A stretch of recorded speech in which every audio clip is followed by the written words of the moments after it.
দর্শক সবাইকে আমন্ত্রণ নিউজ 24 সকাল 7টার সংবাদ। আপনাদের সঙ্গে পুরো সংবাদ জুড়ে আছি আমি তামিমুর রহমান তন্ময়।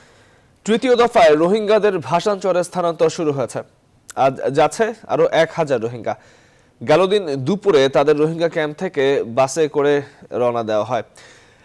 তাদের টেকটাফের উখিয়া ডিগ্রি কলেজের অস্থায়ী ট্রানজিট ক্যাম্প থেকে 20টি বাসে করে নেওয়া হয়েছে চট্টগ্রামে। নিরাপত্তায় বহরটির সাথে রয়েছেন আইন শৃঙ্খলা বাহিনীর সদস্যরা।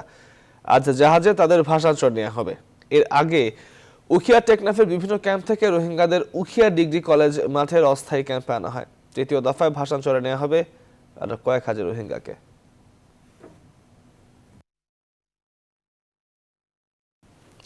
দর্শক শিরোনামে ঠিক যেমনটি বলছিলাম যে আবারও জেকে বসেছে শীত। ঘন কুয়াশায় বিপর্যস্ত হয়ে পড়েছে জনজীবন, ব্যাহত হচ্ছে নৌ ও সড়ক যোগাযোগ। কুয়াশার কারণে রাত থেকে বন্ধ রয়েছে শিমুলিয়া, বাংলাবাজার ও দৌলতদিয়া পাটুরিয়া রুটে ফেরি চলাচল। বিস্তারিত জানাতে দৌলতদিয়া থেকে যুক্ত হচ্ছেন সহকর্মী শফিকুল ইসলাম শামীম। শামীম, শুভ সকাল। জানতে চাই আপনার কাছে যে কখন থেকে ফেরি চলাচল বন্ধ রয়েছে আর কি সংখ্যক গাড়ি পারাপারের জন্য অপেক্ষায় আছে বলে দেখতে পাচ্ছেন?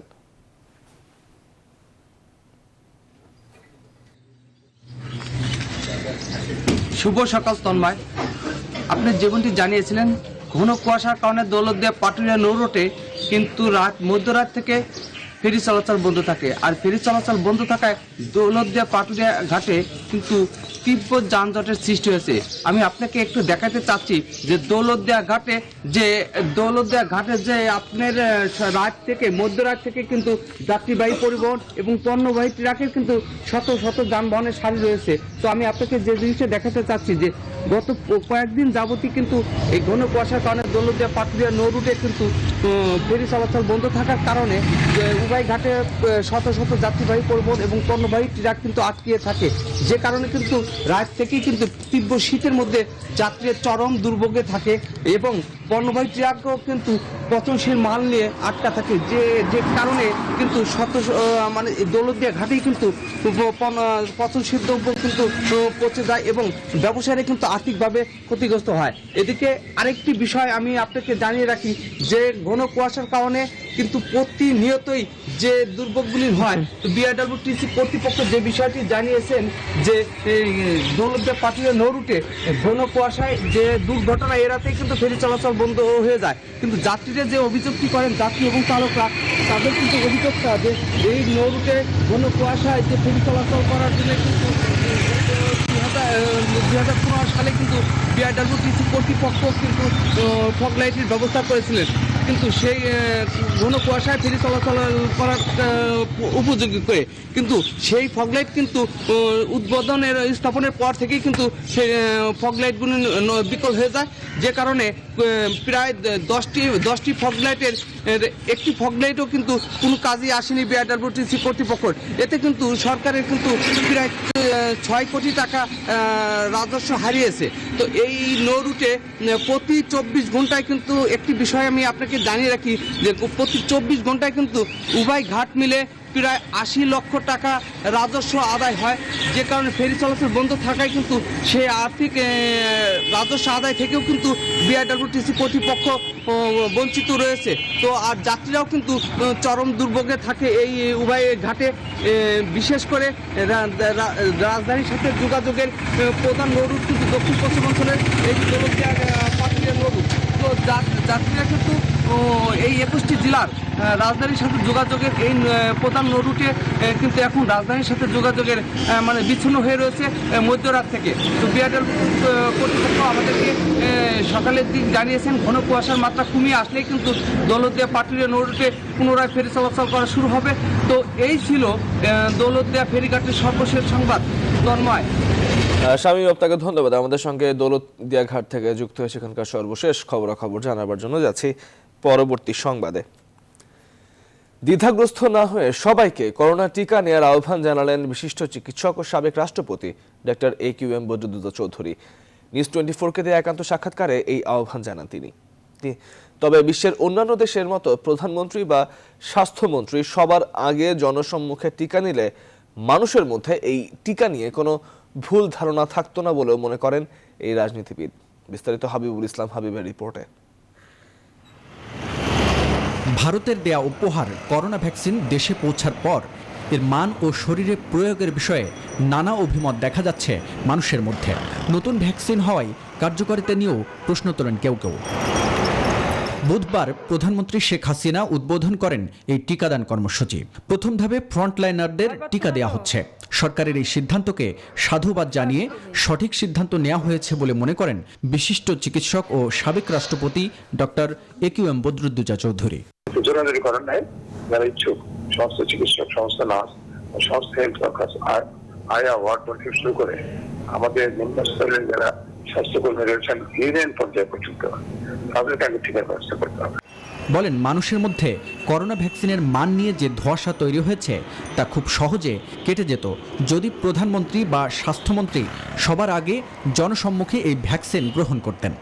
যদি সরকারের বড় বড় ব্যক্তিরা ন্যূনপক্ষে স্বাস্থ্যমন্ত্রী আরো ভালো হয়, যদি মাননীয় প্রধানমন্ত্রী মাননীয় প্রেসিডেন্ট টিকাটা সর্বসমক্ষে টেলিভিশন দেখে টিকাটা নেন, তাহলে জনগণের মনে একটা আস্থা সৃষ্টি হবে।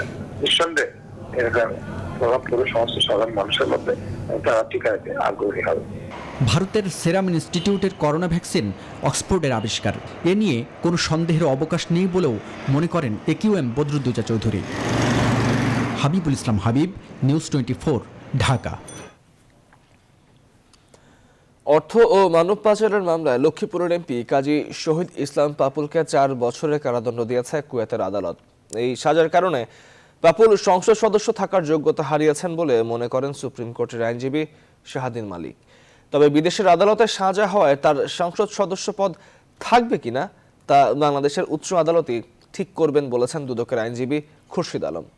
অন্তরা বিশ্বাসের প্রতিবেদন। লক্ষ্মীপুর 2 আসনের সংসদ সদস্য কাজী শহীদ ইসলাম পাপুল কুয়েতে একটি ক্লিনিং কোম্পানির সুপারভাইজার থেকে হয়ে ওঠেন কোম্পানির অংশীদার, পাশাপাশি করেন ঠিকাদারি ব্যবসাও। এরই মধ্যে এই সংসদ সদস্যের বিরুদ্ধে কুয়েতে অবৈধ ভিসা ব্যবসা ও মানব পাচারের অভিযোগ ওঠে। কুয়েত সিআইডি গত বছর অভিযোগ তোলে অন্তত 20,000 মানুষকে অবৈধভাবে কুয়েতে পাচার করার সাথে জড়িত পাপুল। আর এই পাচারকারী চক্র 1,400 কোটি টাকা হাতিয়ে নিয়েছে।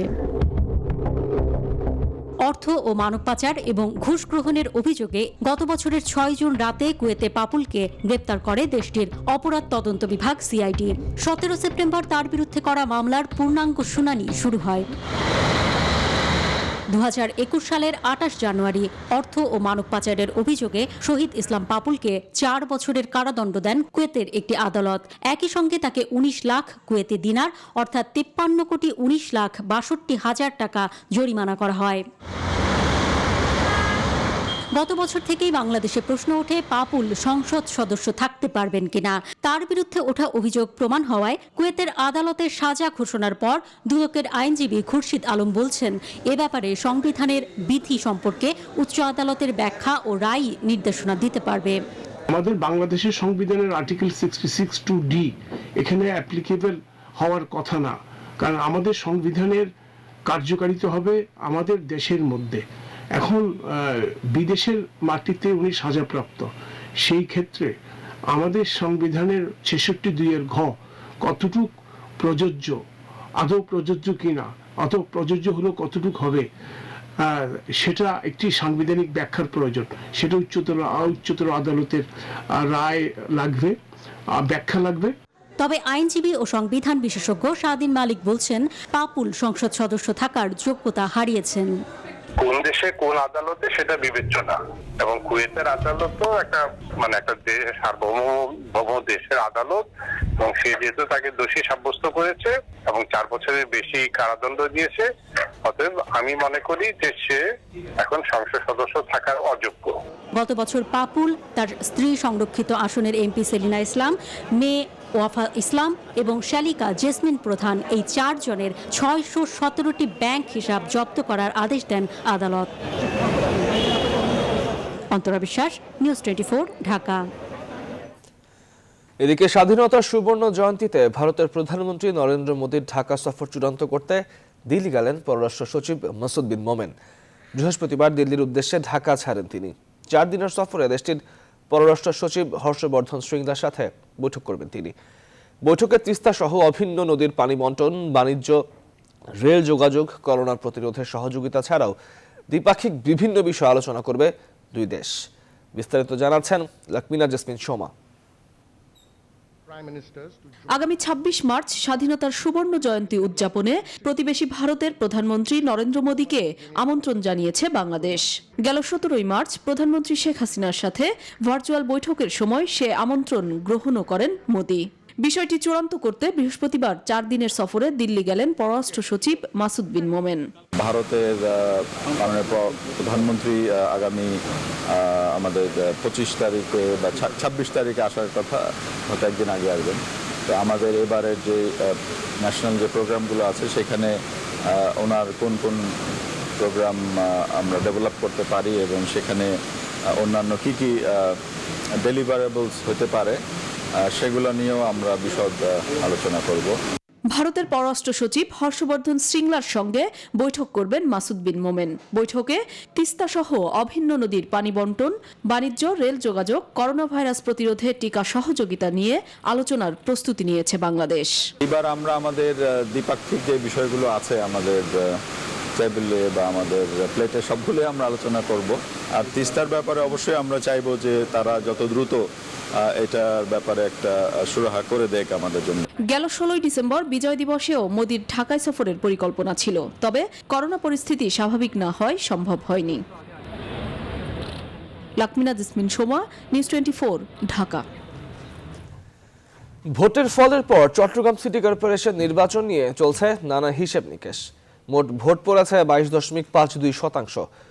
19,38,706 জন ভোটারের মধ্যে ভোট দিয়েছেন মাত্র 4,35,490 জন। বিশ্লেষকরা বলছেন এরকম ভোটার অনুপস্থিতি গণতন্ত্রের জন্য শঙ্কা ও হতাশার। শেখ জায়েদ জানাচ্ছেন বিস্তারিত। সংঘাত, সহিংসতা ও প্রাণহানির মধ্য দিয়ে শেষ হলো চট্টগ্রাম সিটি কর্পোরেশন নির্বাচন। প্রচারণায় ব্যাপক উৎসাহ ও অংশগ্রহণ থাকলেও ভোট কেন্দ্রে উপস্থিতি ছিল খুবই কম। নির্বাচন কমিশনের হিসেবে ভোট পড়েছে মাত্র 22.52%। ভোটারের যে উপস্থিতি সেটা সত্যি গণতন্ত্রের জন্য অশনি সংকেত এবং হতাশাব্যঞ্জক। দলগুলো জনগণকে আকর্ষিত করতে পারে নাই, কারণ দিন শেষে নির্বাচনের মধ্যে মানুষ যে অনীহা, অনাস্থা, আতঙ্ক সেটা আবার নতুন করে এবং জনপদে যে সহিংসতা সেটাও এক্ষেত্রে কাজ করেছে।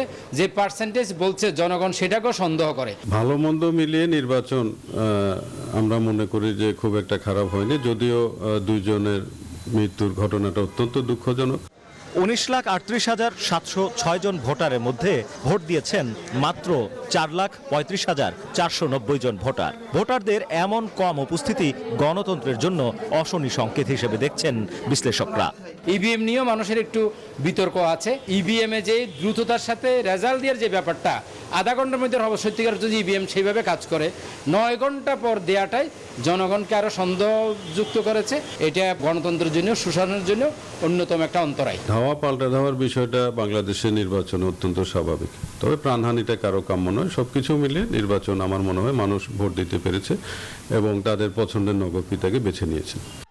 বিশ্লেষকরা মনে করেন নির্বাচনে সহিংসতা ও ভোটারদের অনাগ্রহের দায় নির্বাচন কমিশন ও রাজনৈতিক নেতৃবৃন্দকেই নিতে হবে।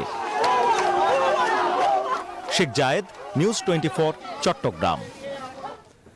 এবারে পৌর নির্বাচনের খবর। তৃতীয় ধাপের 63টি পৌরসভায় ভোট অনুষ্ঠিত হবে আগামীকাল। সকাল 8টা থেকে শুরু হয়ে একটানা বিকাল 4টা পর্যন্ত চলবে এই ভোট গ্রহণ। এ ধাপের সবগুলোতেই ব্যালটে ভোট হবে। আগের রাতে সিল মারা ঠেকাতে ভোট গ্রহণের দিন সকালে কেন্দ্রে কেন্দ্রে ব্যালট পেপার পাঠাবে নির্বাচন কমিশন। নির্বাচন সুষ্ঠু করতে সব ধরনের প্রস্তুতি সম্পন্ন করেছে নির্বাচন কমিশন। নির্বাচনী আইন অনুযায়ী ভোট গ্রহণের 32 ঘন্টা আগে প্রচার শেষ হওয়ার কথা। সেই অনুযায়ী বৃহস্পতিবার মধ্যরাত থেকেই ভোটের প্রচার শেষ হয়েছে। এই ভোট নিয়ে উৎসাহ উদ্দীপনার পাশাপাশি শঙ্কা উৎকণ্ঠায় রয়েছেন প্রার্থী ও ভোটাররা।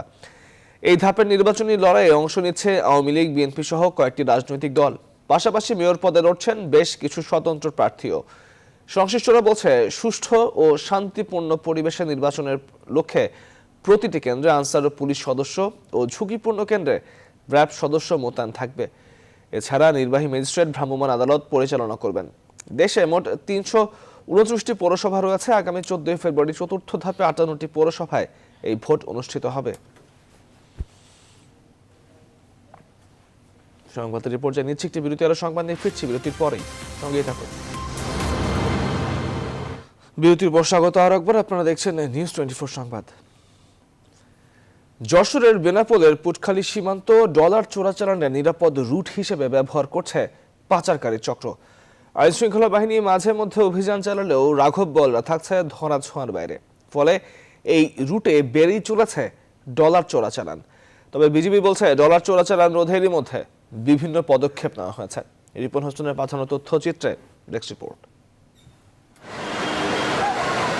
যশোরের শার্শা বেনাপোল সীমান্তের কায়বা, রুদ্রপুর, গোগো, অগ্রভুলাট, 5 ভুলাট সহ বিভিন্ন সীমান্ত দিয়ে অবাধে ডলার পাচার করছে পাচারকারীরা। বিজিবি গত 2 বছরে যশোর সীমান্ত দিয়ে পাচারের সময় 14 লাখ ইউএস ডলার উদ্ধার করলেও রাঘব বোয়ালিরা রয়েছেন ধরাছোঁয়ার বাইরে।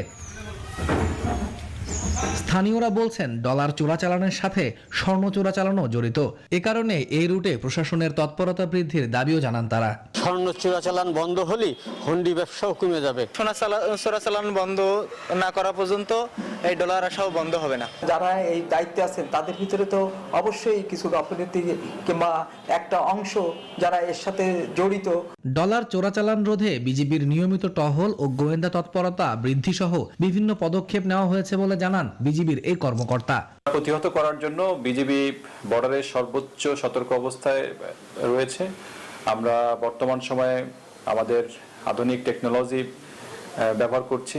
যশোর এলাকায় ভারতের সাথে 70 কিলোমিটার সীমান্ত পথ রয়েছে, যেখানে সীমান্ত রক্ষায় ও চোরাচালান প্রতিরোধে কাজ করছে 5 শতাধিক বিজিবি সদস্য। Desk report, news 24। খ্যাতিমান উপন্যাসিক ও বাংলাদেশ চলচ্চিত্রের প্রবাদ পুরুষ জহির রায়হানের 49তম মৃত্যুবার্ষিকী আজ। চলচ্চিত্রের এই পুরোধা অস্ত্র হাতে নয়, যুদ্ধ করেছেন ক্যামেরা নিয়ে। 52 ভাষা আন্দোলন থেকে শুরু করে 71-এর মুক্তিযুদ্ধ, কালি কলম আর ক্যামেরায় সেই সংগ্রাম আর রক্তাক্ত ইতিহাস তুলে ধরেছেন বারবার।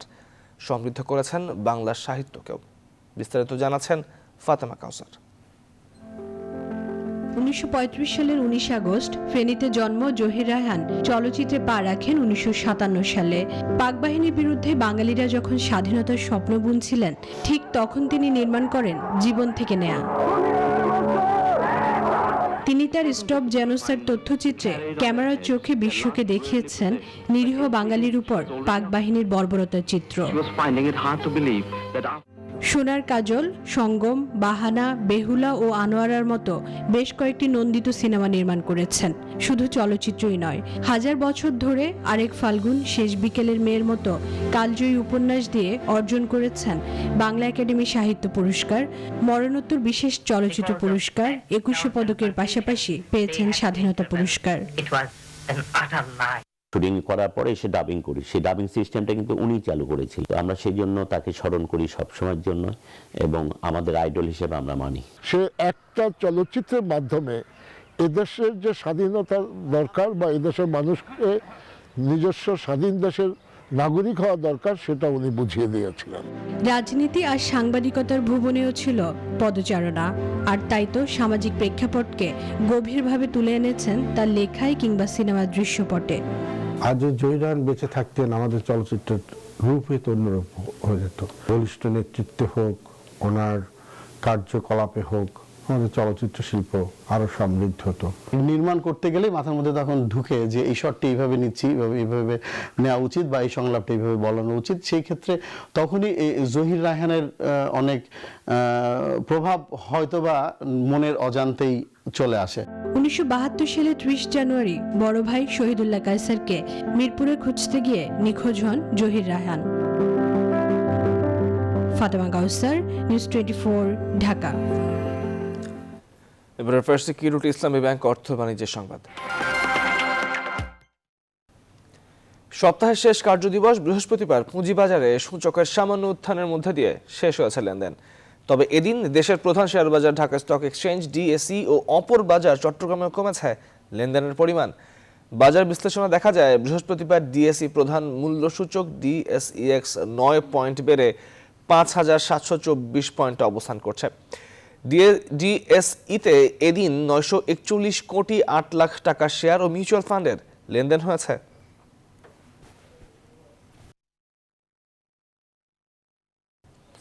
সংবাদের পর্যায়ে নিচ্ছে আরেকটি বিরতি, সঙ্গেই থাকুন। বিরতির পর স্বাগত আর একবার আপনারা দেখছেন নিউজ 24 সংবাদ। এবারে নিউজ 24 আন্তর্জাতিক প্রসঙ্গ। বিশ্বজুড়ে বেশ কয়েকটি করোনা ভ্যাকসিনের চলমান টিকাদান কর্মসূচির মধ্যেই নতুন আরেকটি ভ্যাকসিন নেতিবাচক তথ্য দিল যুক্তরাজ্য।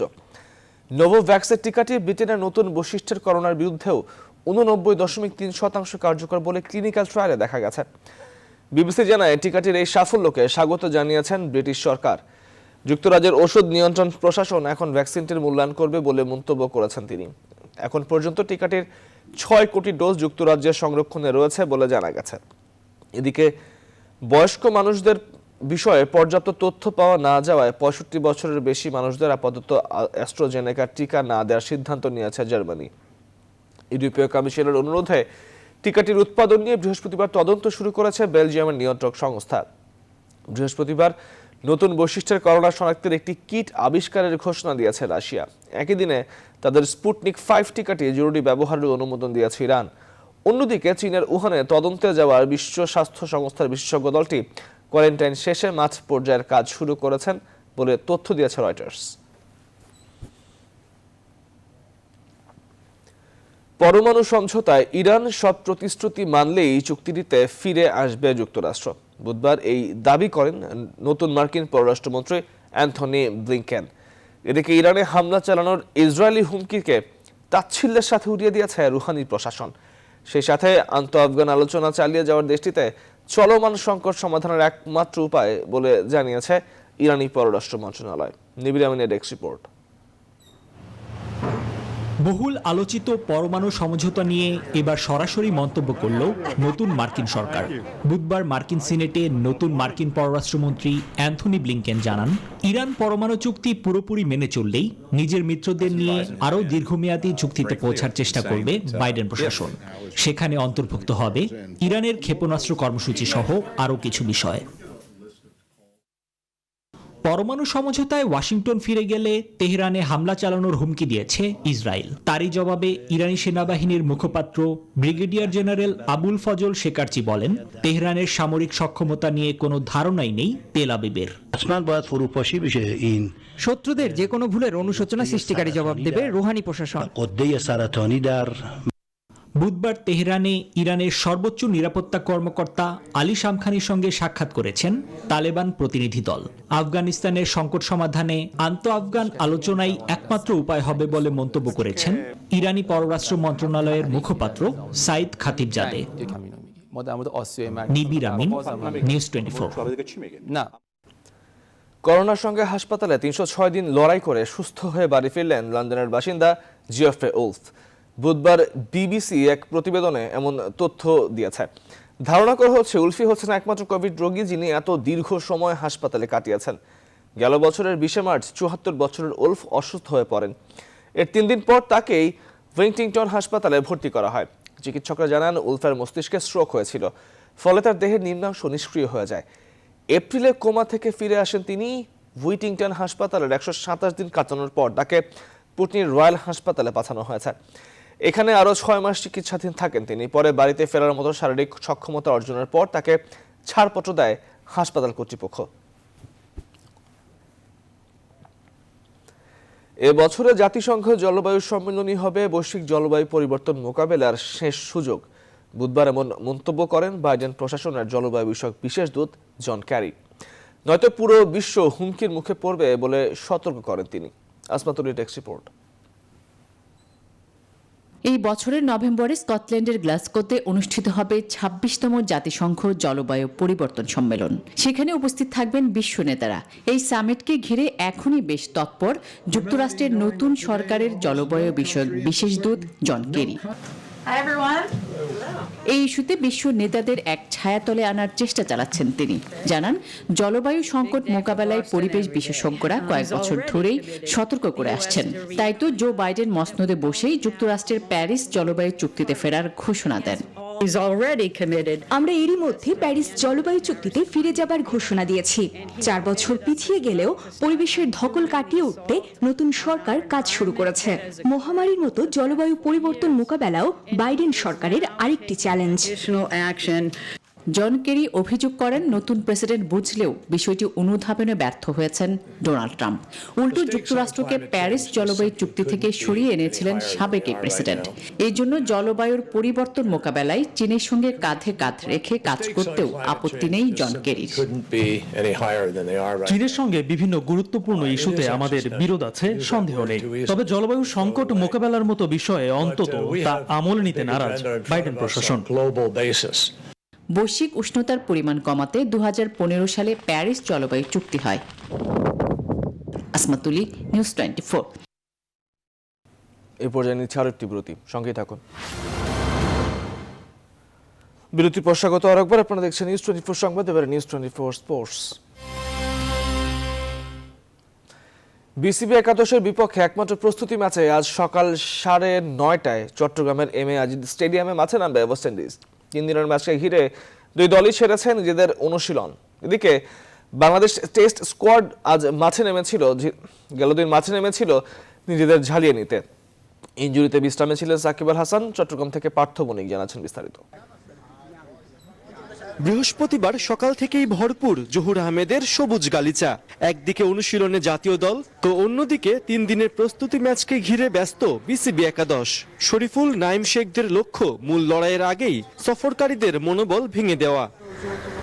এদিকে জাতীয় দলের সবাইকে পেলেও সাকিবকে ছাড়াই আজ অনুশীলন পর্ব কাটিয়েছেন ডোমিঙ্গো।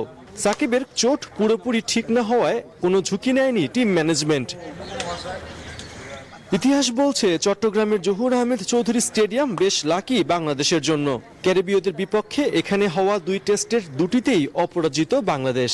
আছে 1 জয় 1 ড্র। সাফল্যের এই ধারাবাহিকতা ধরে রাখতে টাইগাররা জানেন তাদের প্রত্যেকের কাজ। সবকিছু এত ইজি হয়তো বা হবে না, বাট আমি পার্সোনালি ভাবে মনে করি যে আমি বেশ কিছুদিন ধরে প্র্যাকটিসের উপর আছি এবং ওয়ানডে টিমেও ছিলাম। টেস্ট ক্রিকেটের জায়গাটা খুবই ইম্পর্টেন্ট, তো আমি নর্মালি আগের মতনই হচ্ছে যে জায়গাটা মেনটেন করব এবং জায়গা মেনটেন করে ওইখান থেকে হয়তো ভেরিয়েশনগুলো করে আর কি ভালো কিছু করার চেষ্টা করব। এদিকে সফরের শুরু থেকেই অনুশীলন চালিয়ে যাচ্ছে ওয়েস্ট ইন্ডিজের টেস্ট ক্রিকেটাররা। কন্ডিশনের সাথে মানিয়ে নিতে যা বড় অ্যাডভান্টেজ ক্যারিবীয়দের। পরিকল্পনা অনুযায়ী সবাই আছেন নিজেদের সেরাটা দেবার অপেক্ষায়। আমি মনে করি টিমের প্রত্যেকটি প্লেয়ার তাদের কাজ সম্পর্কে পূর্ণ ধারণা রাখে। ব্যাটসম্যানরা নিজেদের মেলে ধরতে পারলে ভালো একটি ফলাফল আমাদের হাতে আসবে। এছাড়াও আমাদের বোলারদের লাইন লেন্থ ঠিক রেখে বল করার সামর্থ্য আছে। আর এই কয়দিনে আমরা কন্ডিশন সম্পর্কেও ভালো ধারণা পেয়েছি।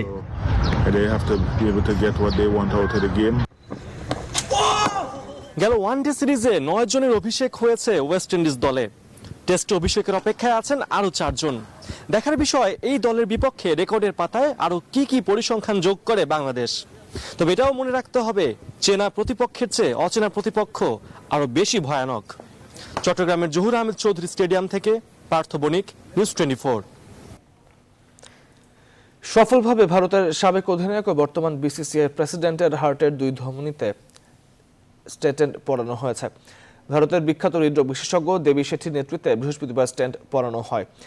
এবারও সৌরভকে দেখতে হাসপাতালে ছুটে আসেন মুখ্যমন্ত্রী মমতা বন্দ্যোপাধ্যায়। পরে সাংবাদিকদের জানান কলকাতার মহারাজ সুস্থ আছেন। কলকাতা থেকে ভাস্কর সর্দারের তথ্যচিত্রে আরো জানাচ্ছেন গালিব ইবনে রিয়াজ। হাসপাতালের ভেতরে চলছে কলকাতার ক্রিকেটের প্রাণ মহারাজের হার্টের ব্লকেজ দূর করতে স্টেন্ট বা রিং পরানোর কাজ। তাই তো দাদার সুস্থতার আশায় হাসপাতাল প্রাঙ্গণে ভক্তদের আকুল প্রার্থনা। সব ভয় দূর করে বর্তমান বিসিসিআই প্রেসিডেন্টের হার্টের ধমনীতে সফল স্টেন্ট পরানোর কথা জানান চিকিৎসক। এটাকে ডেলিমিনেট করে তার মধ্যে একটা স্টেন্ট করিয়ে দেওয়া হয়। সেই স্টেন্টটা অটো ইনফ্লেটেবল, সেই স্টেন্টটা আর্টারির মধ্যে থাকে যাতে রক্তটা তার মধ্যে দিয়ে ঠিকভাবে ফ্লো করতে পারে। এটাকে মানে আমাদের পরিভাষায় বলে রিচ্যানেলাইজেশন। এর আগে সকালে সৌরভের চিকিৎসার জন্য অ্যাপোলো হাসপাতালে উপস্থিত হন ভারতের বিখ্যাত হৃদরোগ বিশেষজ্ঞ দেবী শেঠি। তার পাশাপাশি সৌরভের পরিবারের সিদ্ধান্তে মুম্বাই থেকে আসেন যশলোক হাসপাতালের বিশেষজ্ঞ চিকিৎসক অশ্বিন মেহতা। দেবী শেঠির নেতৃত্বে গঠিত হয় মেডিকেল টিম। কিছু মেডিকেল পরীক্ষার পরই সিদ্ধান্ত নেওয়া হয় স্ট্যান্ট পরানোর। গতবারের মতো এবারও সৌরভকে দেখতে হাসপাতালে ছুটে আসেন মুখ্যমন্ত্রী মমতা বন্দ্যোপাধ্যায়। অপারেশন শেষে সৌরভের সাথে কথাও বলেছেন মুখ্যমন্ত্রী।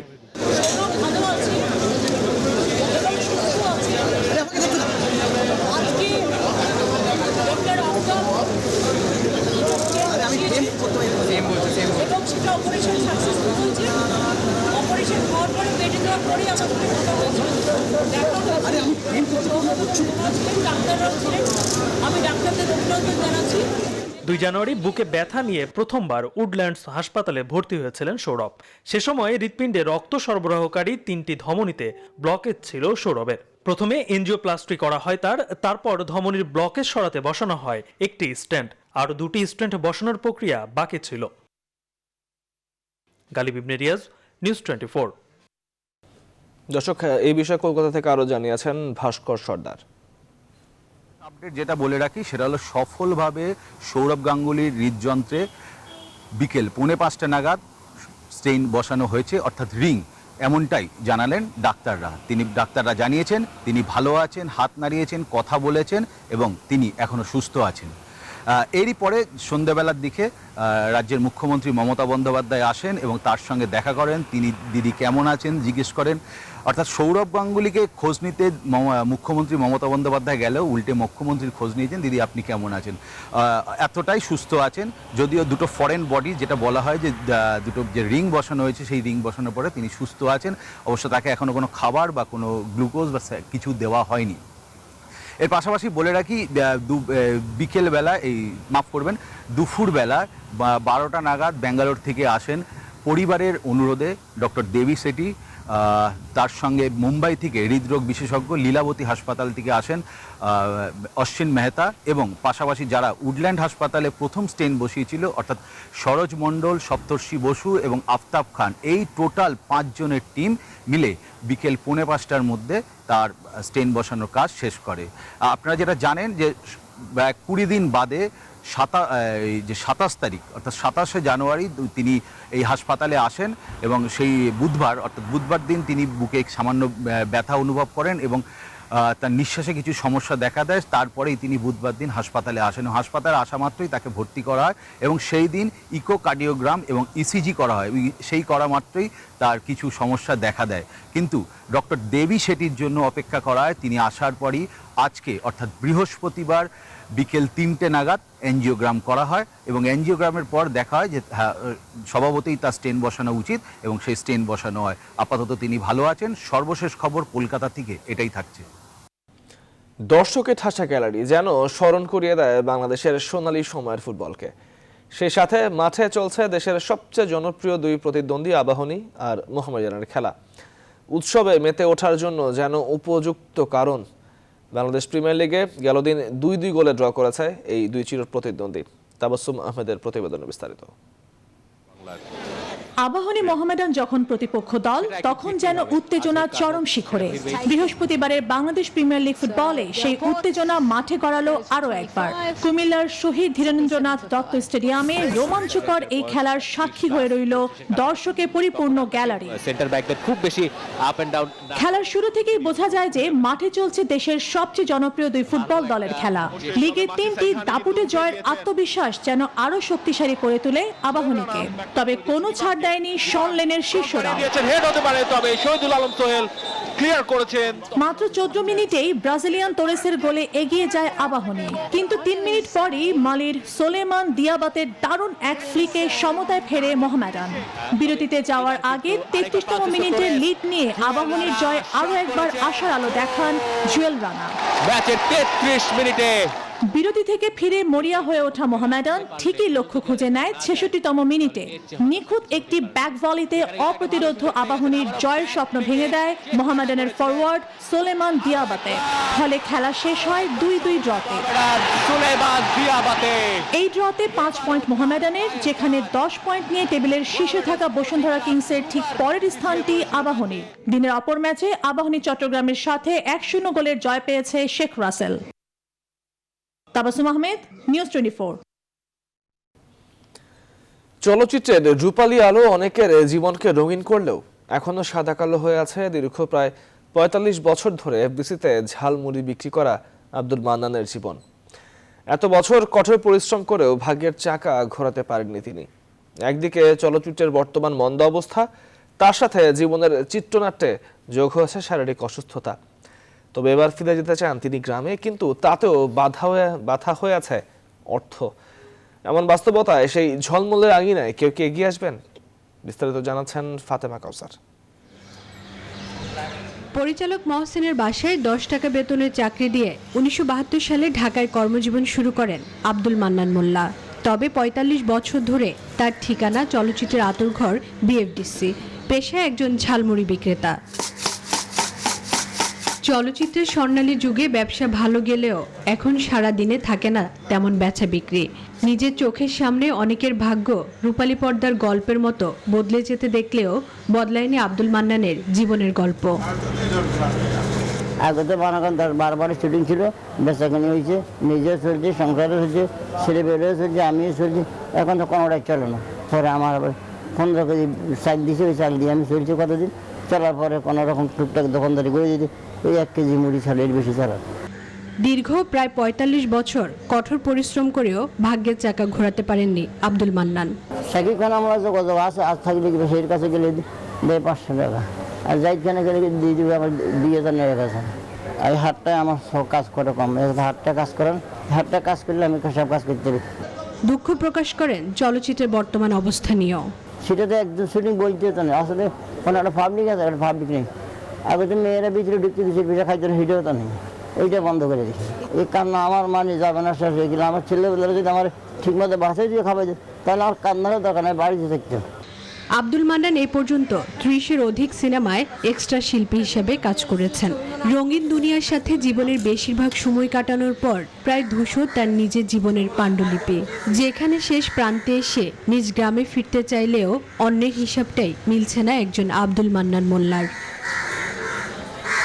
ফাতেমা কাউসার, নিউজ 24, ঢাকা। দর্শক, শেষ করছি সকালের নিউজ 24 সংবাদ। সঙ্গে থাকবার জন্য এতক্ষণ ধন্যবাদ সবাইকে।